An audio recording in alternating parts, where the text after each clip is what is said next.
Welcome to the Okiki Podcast, where we make inspirational people known. Brought to you by your host, Fian Obayan. You are listening to the sounds of inspiration.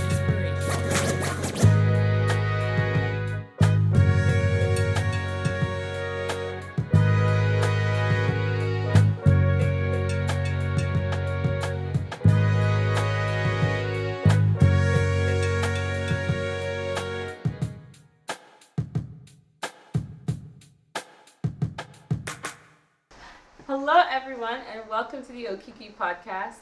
And today I have the very special honor of having my uncle Yinka on the podcast. This is so exciting. I'm actually at his space right now, and I'm visiting him and a family in Nigeria, and it's been a wonderful time. But one of the things I wanted to do was interview people from my family because I'm very inspired by people in my own family who are also very entrepreneurial, and Uncle Yinka is one of them. So I felt it was a good time to share his story with everyone else, and I'm just honored that he made the time for me today. So thank you for being on the podcast, Uncle Yinka. Thank you very much, and hello everyone. Just like she said, my name is Yinka Ogunleye. Thank you. Yes, so you have had a very interesting and diverse background. So maybe let's go back in time and talk about, what was your educational background and what was your process kind of in even getting to your career space? I think going back in time, although, when you're doing job interviews, you rather start from where you have your current role, and you work your way back to the beginning. But I like this because it's more or less like turning the thing around and letting us see from the beginning. So I started out with a degree in biology, zoology background. Wow. I majored in genetics. In fact, I would have been a lecturer at this stage if not for a 6-month communication gap with my then supervisor who was looking for me to offer me the role. Right. Funnily enough, I finished my national service and I walked into a junior administrator role in the IT. So it was sort of a wide gap. So imagine coming from a zoology background and then walking into an IT role. Yeah, very different. Very different. And the explanation for that is that all through school, I've always been within the IT community. So my late dad, was one of the first set of 50 trained computer scientists in Africa. So IBM had this program to bring computing to Africa. So they went around speaking smart folks. Like my grandpa. Grandpa, very, very smart. Grandpa was good in his math, was good in analytics and stuff like that. So, and we've watched Grandpa. I remember IT caught my fancy. One day I went with him to the office and I saw him walking and I was curious, what's this about? And that was how I picked it. And good enough, he sent me to computer school.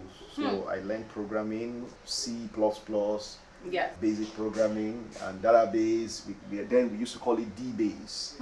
And then what evolved into Excel, spreadsheets and all that. So I learned all that. I was in that space. And I was doing that through pattern. I think the other side of the story is that I wanted to study computer science as my first degree. I didn't meet the cut and I didn't want to stay at home, so I studied zoology, which I found very interesting because I was in the area of genetics.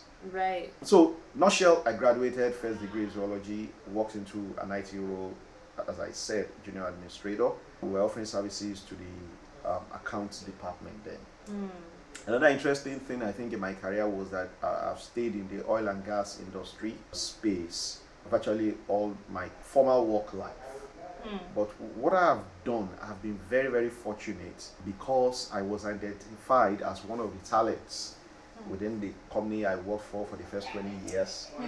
And part of the talent development program is what we call job rotation.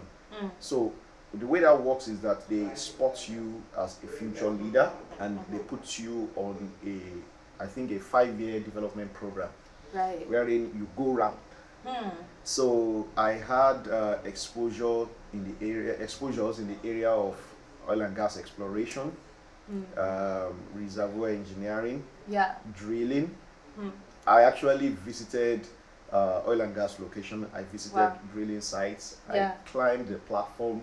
So I saw oil and gas production from the technical side. I saw it end to end. I stayed with the team, and I did my first 6 months doing the technical side of the rotation program. Very cool. And after that, I moved to the commercial side. Okay. Okay, so I went to finance, I went to contracting, I went to budget and planning, I went to legal aspects. So I went round. So all of that within that same role. Yeah. Wow, that's incredible. So I think what that did was not only broaden my base, but also sharpened and sharpened my view for the business. So Right. a whole round view. Yeah. And I think a connect I also need to draw was my journey from computing to business. Yeah. So to mainstream business, because I did my first 9 years in the IT space in the oil and gas industry. Awesome. But I did another 12 and a half years in corporate planning and strategy. I am Right. so right now took a break to face entrepreneurship squarely, and my last role was vice president, new ventures, and group head corporate planning and strategy. One interesting thing happened around 2009. So because of the nature of what I was doing in IT at that time, so I was the head of information system. So we have what we call the information system group, and this group lead transition from your current process either to an automated process or a semi-automated process to an optimized process. So that role enabled me to interface with the business. If you're going to automate, you need to gain an understanding of the business. You need to understand the chain. You need to understand some of the intricacies, the challenges, the value, aspiration, and you need to understand all that. Yeah. So it was giving me an exposure to business. Along the line, I decided to also enhance my education after having gotten a master's degree in computer science, which was my first love. Yeah. I decided to branch into business by taking an MBA. So I went to business school. Business school also gave me an exposure. I went to the best business school in Africa currently, Financial Times rating, Lagos Business School. And the model we were operating, what we prided ourselves was something close to the Harvard model, wherein we were doing case study analysis. So we took businesses, we sort of like reviewed them as a case, and we're able to bring out learning points and things around what will you do in such scenario. So I got wired to dimension business problems.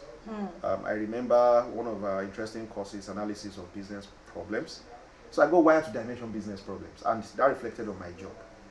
One thing was that my mind started drifting towards business, and the other thing was that it reflected in my work output at work, because I got to work in cross-functional project teams. So instead of just one section, they noticed you were good at a lot. And a lot of other sections, and I stood out. I remember we were on a project that involved, I think we were on a human capital project. Yeah. But it involved every other aspect of the business. So they selected a team and took us off site. Yeah. And we were away for 2 weeks, and the first was an accelerated training program, and the second was actually the strategy part of the work. Nice. And I was like one of the leaders in terms of performance, in terms of idea, in terms of understanding, assignments. Probably and all that. Innovation too. I'm coming to innovation. Yeah. So the facilitator then was a Canadian. He's a Canadian, and I remember something interesting happened. So on the last day, I was gonna leave early. We were in London. So one part of me is I play golf a whole lot. Yes. He said you should golf for Nigeria. So very serious. Anywhere I go, if I travel to a place, I must play golf. I must visit golf shops, buy kits and all that. So I had ordered a golf kit online, but it couldn't be delivered, and I needed to travel to another side of London to pick my kits. So I needed to close early from the training program. So I took permission. From then, the group HR, and when the group HR allowed me, so I just quietly, I was about sneaking out when the facilitator said, "Was I leaving?" I said yes, and he said, and he sort of like paused his class. He paused the session, and he took permission from the session, and he said that he wanted to do this in the open, to acknowledge my inputs, my performance, and the whole thing. So it gave me like a public acknowledgement that, man, he is saying some people that you did very well. I'm going to take this as part of my feedback to the organization. That's and memories. Awesome. And that really sort of like did some good thing around my confidence level, around the fact that I was growing and I was catching and that was in that MBA program specifically. Yeah, and especially the MBA program. Yeah, awesome. So we came back to Nigeria, and the chairman, managing director of the organization also addressed the organization and talked about the project, because that was when they were now introducing the project to the organization, and talked about the project team and said I was part of, mentioned my name among, I think, 3 or 4 that were outstanding. Awesome. So we also got that as well. This was 3 months to the end of my MBA. And then I got a call from my executive director who said that they are starting a team, a unique team called the Strategy and Planning Team. And that a strategy director was going to be recruited from the US, but they needed a guy that's hands-on within the organization. Yeah. And that they've reviewed over 200 CVs, and the lot fell on me. Wow. So, and he said, is this something I want? Do I want to go and think about it? And you know, this is something that had been my quest. This is something that had been my mind all through the MBA program. So I said, sir, I don't need to go and think about it. You know right now. I'm going to give you the answer right now. And I took the offer. Yeah. So, and that was how strategy journey started.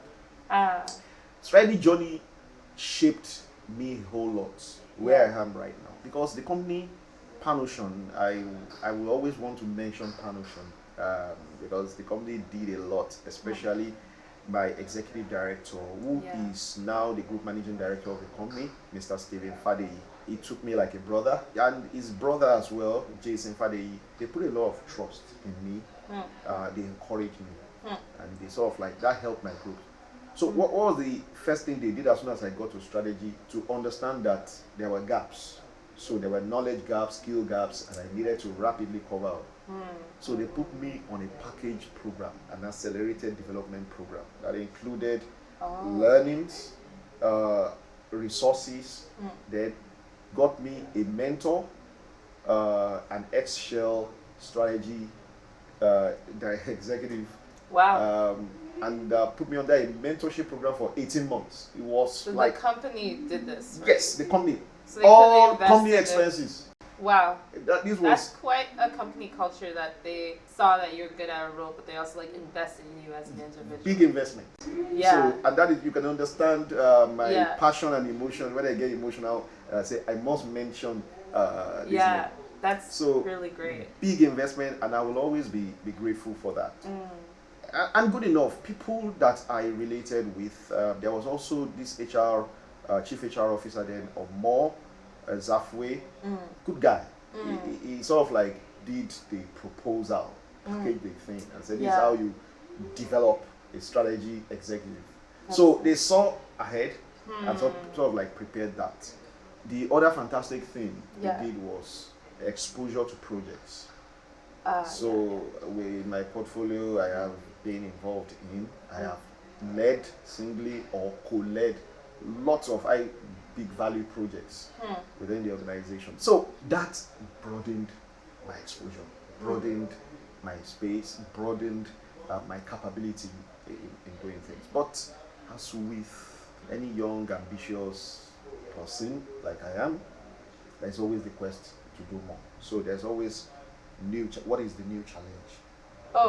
If you don't mind, before we get into the entrepreneurship, because I also want to tie it up for the audience so far, because this is really cool. So what I love about what you've explained so far is that even though you didn't get into your first love, computer science, right away, you still somehow navigated and came back to it through different paths. So for those of you watching who maybe you don't get into the program you want to right away, you should still try for it. Don't give up. You should still go on that quest. And then it seems like you're very versatile, because zoology is very different and genetics is very different. But then you did that computer and IT, and then you moved into management and business, and then I think just the drive, people being able to see that ambition and go, okay, this is someone worth investing in. So all of that to lead to this next phase, which Uncle Yinka is about to talk about, because it's also very fascinating. Yeah. So after all that corporate training and so many diverse skills and so many diverse sectors, then what led to now your entrepreneurship projects, which you have quite a few. So let's go into so that. very, very interesting. Okay, something happened along the line in my career progression. So I think naturally I ideate a lot. Another person that ideates a lot is my wife. So she comes up with stuff and she'll say that, why don't we think around or do this? I'm an execution guy as well. So I'm execution centric. So even some of the things we've done at home, my wife conceives, I execute. So along the line, we've been having some side hustle, so as we call it in Nigeria. I recall there was a time I gave my wife, so I've saved some money. I remember the exact amount, 900,000 naira. I think that would be about $3,000 ish right now. But back then, that was a lot of money. And it was aggressive savings. And I wanted to give my wife and daughter a treat. So after saving, I calculated. So it could take my wife and daughter on holiday to Dubai, but it couldn't take me. So I said, okay, take this money and you and the daughter go to Dubai. Don't worry, I'll continue working. And my wife said no.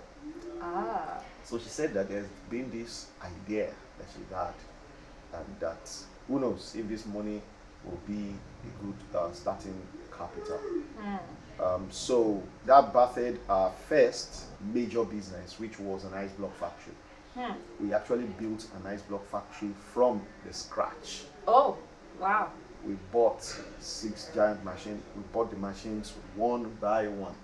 We built the factory. So my father-in-law, my late father-in-law was also an entrepreneur, but he was more down to the street level entrepreneurship. He was close to the market. In fact, he was assistant secretary of the Market Association. That was how we built our first somewhat big business, because we started from scratch. We're also very fortunate that, businessmen will tell you location. So I think the first thing we got right was location. We were in the heart of market, hot region. Ice block was so much in high demand. Yes, as you can imagine. So we sold to people selling ice drinks. We sold to people selling meat, fish, chicken, and all that. We saw the business grow.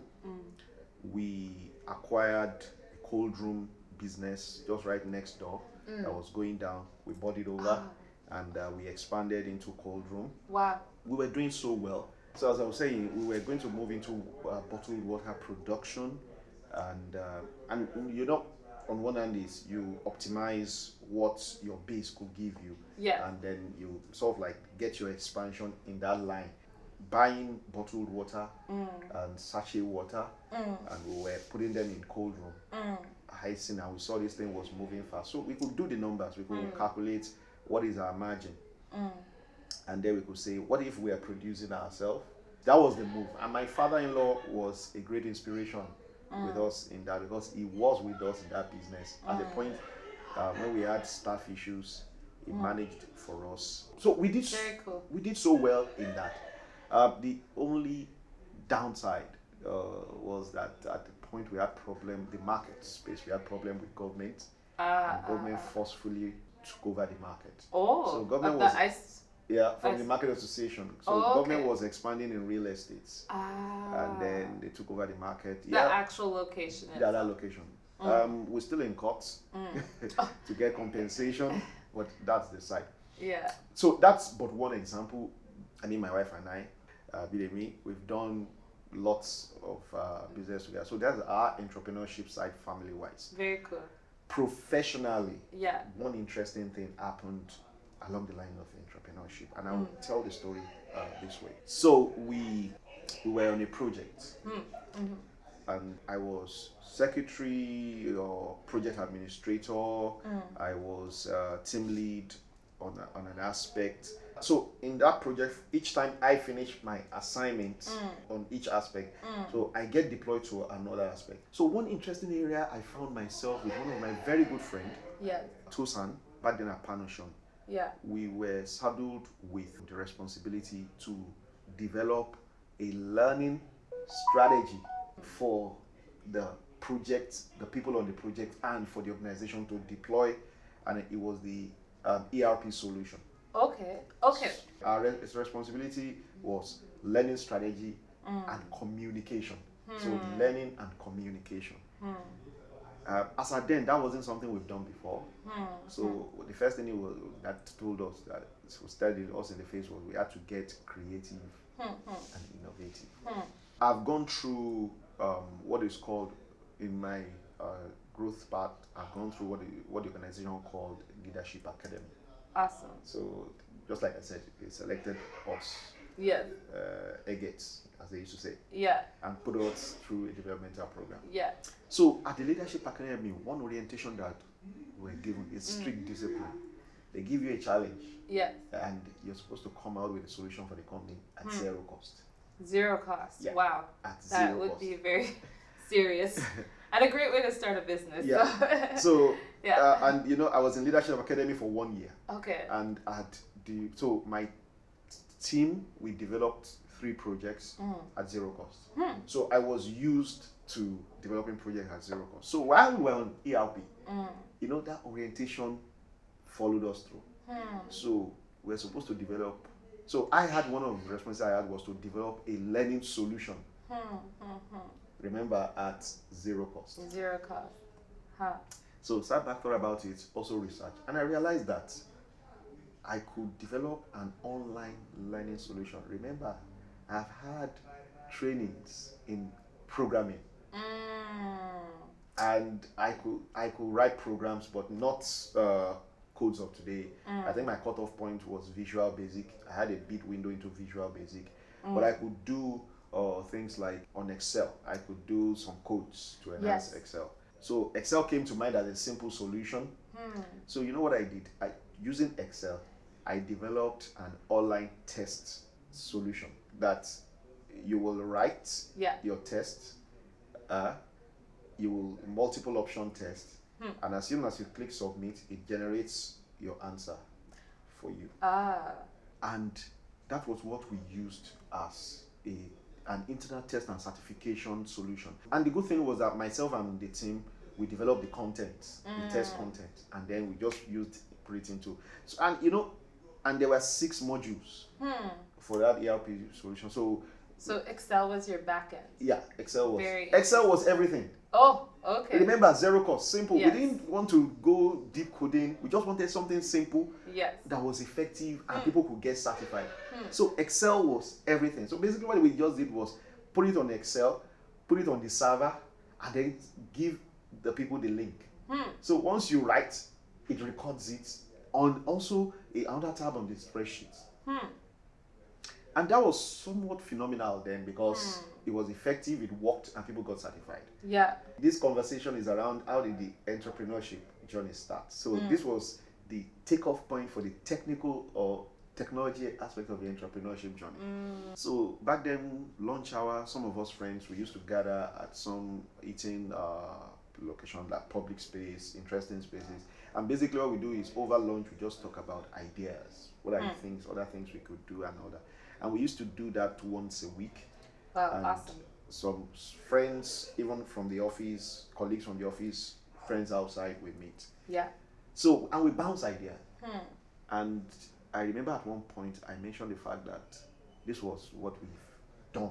I see myself taking this product out in the market. Right. Developing it and all. And my friend Tiny picked interest in it. So that was where our first project came up. Before we even started coding, we did a lot of work in researching the space, looking at competition, what the competition was doing, what are we going to do differently and all that. And we started that project. Yeah. But I put a pause to that project because I came up with what I believe was even a far better idea.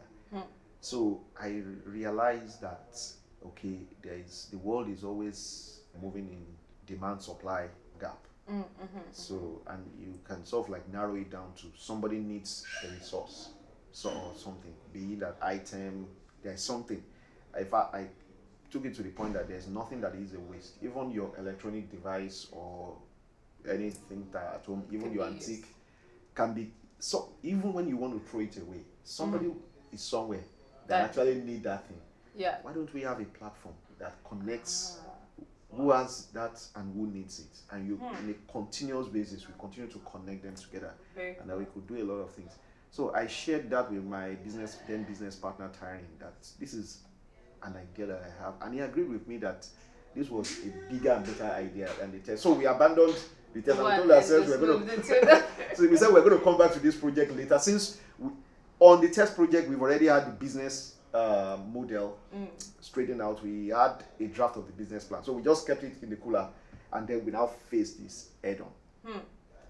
And that started interesting journey. We shared it with people, mentors, advisors, and they encouraged us on. So we developed a test, or what we call a pilot. On that. Oh, yes. And Tiny was the tech, I was ideation, strategy, and financing. Tyrone was the tech guy. We took it to our mentor, Yinka Ogunleye. That was the mentor Panushon found me. From Shell. From the ex-Shell. And from the relationship of mentor-mentee, we sort of like continued. Awesome. And it's like a brother. Oh, that's wonderful. So I remember that I went to see Gwega in his office one evening, and for about 2 hours, I was defending the business idea, the proposal. And you know, mentorship model or mentors, they don't tell you things directly. So they ask questions, probing questions, right? And then you have to sort of like think about it or give an answer. So that was the format I took. And at the end of a rigorous scrutiny,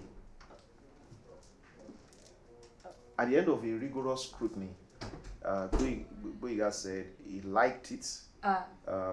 He will invest in it, but he gave a challenge. He said that since my business proposal said we're going to go in 3 major phases, and I wanted to do phase 1, that I should go do phase 1, get it into markets, and then at phase 2 he's coming to invest. So I believe that he threw that challenge because he wanted me to really do the work, like proof of concept for those who aren't into the tech space. Yes, right. So he wanted me to really bring it to market and make it work. And he wanted to see a situation where I actually execute it rather than just ideate and left it hanging. Yes. So, and one thing within the entrepreneurship journey is that sometimes it's a lonely journey. It comes with its ups and downs, and sometimes those down moments can be really challenging. So we formed a company, Tyring, my partner, and I, back then, we formed a company called Idago.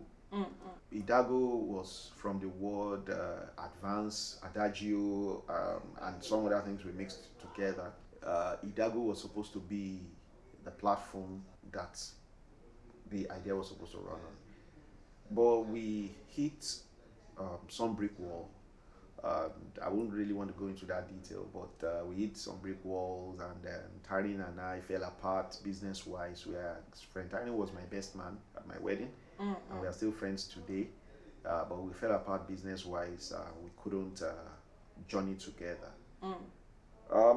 Also, I had a pause along the lines because I was promoted at my office then, and a strategy that was a department now became a group, and I was the coordinator of the strategy group, which was more responsibility, 7 companies and all that, and I needed to set up a group structure, and that began to hit into my time more than I imagined, and I needed to also prove, because it was a challenge. The company decided to place a trust in me by putting me in that role and not staffing somebody from outside. So I saw that as I needed to really do something. So I went to research into enhancing my capability to take on that profile. and then some interesting thing happened. And all things work together for good. The Bible says things work together for my good. Because in researching on how I was going to be in that role, fit in that role, I encountered something that was going to serve dual purposes among many other things. It was going to enhance my capability in that role, but it was also going to enhance my startup. So when Tiny and I fell apart, I repackaged the idea. I started another company called Riba-x, and that is what I'm doing at the moment. And then along the line in my research, I found a program at Harvard. It's called the Harvard Business Analytics course. When I read about the program and what it was about, I realized it was going to serve my strategy role, and it was going to serve Riba-x.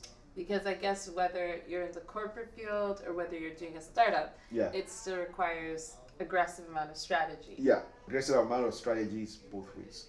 And what was this connecting thread? What was this thing, the unique point that was going to serve both roles? It was actually along the lines of analytics, artificial intelligence, machine language, predictive, prescriptive, descriptive analytics, and a kind of digital innovation and strategy. All that was what I went through. All that was, so I saw strategy, execution, business operations. I saw it from an innovative perspective. And it was like a paradigm shift. It was like an unlearning what you've known traditionally and sort of like getting into a new world, into a new space. And I was on the Harvard program for 18 months. And early on in the program, I kept telling myself, these are the things I've been looking for. This is what I need, this exposure and all that. So I repackaged my startup after having gone through some learnings and all that. I repackaged Riba-x.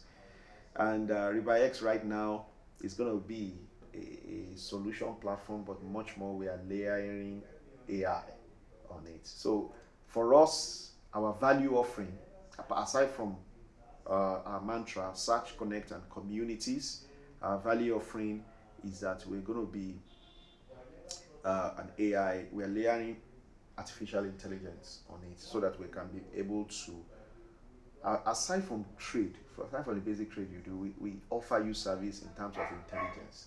So we can be able to predict markets. So if you're going to be, so it's as simple as if I want to bake this cake, you are just about to set out to bake the cake. We are telling you the best place to sell the cake.